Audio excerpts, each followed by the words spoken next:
umaga, handa nang magtrabaho. Ngunit sa istasyon ng gasolina, puso ko'y biglang nanlambot. Dati mura pa ang bawat litro, sapat pa sa buong araw.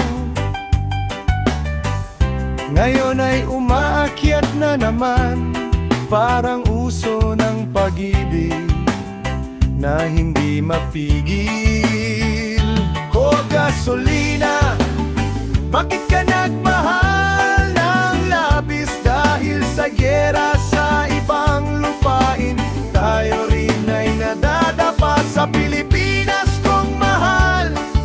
Lahat ay nadudurog, ang presyo mo'y patuloy na tataas. Paano na tayo ngayon?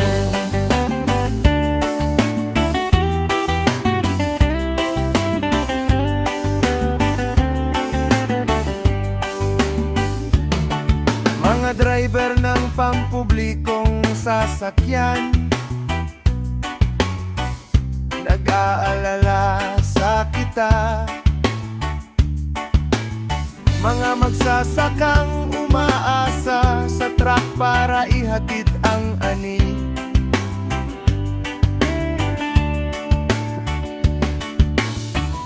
Mga pamilyang umaasa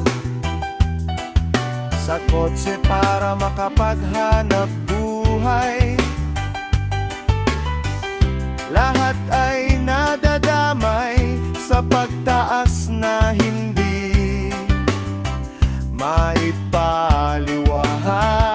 O gasolina, bakit ka nagmahal ng labis? Dahil sa giyera sa ibang lupain, tayo rin ay nadadapa sa Pilipinas kong mahal. Lahat ay nadudurog, ang presyo mo'y patuloy na tataas. Paano na tayo ngayon?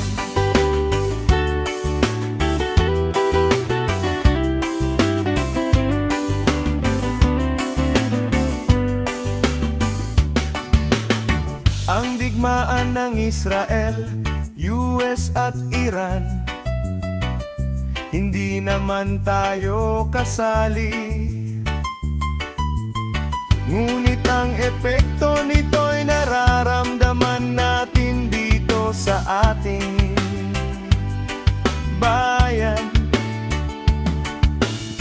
Sana'y magkaroon ng kapayapaan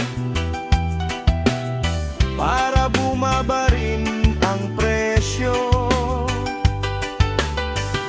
upang mabuhay tayo ng maayos, walang alalahanin at ligaya.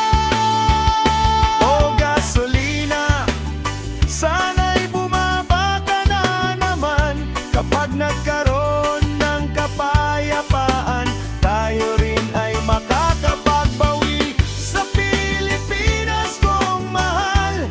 Tayo'y magtulungan para lampasan ang hirap na dulot ng pagmahal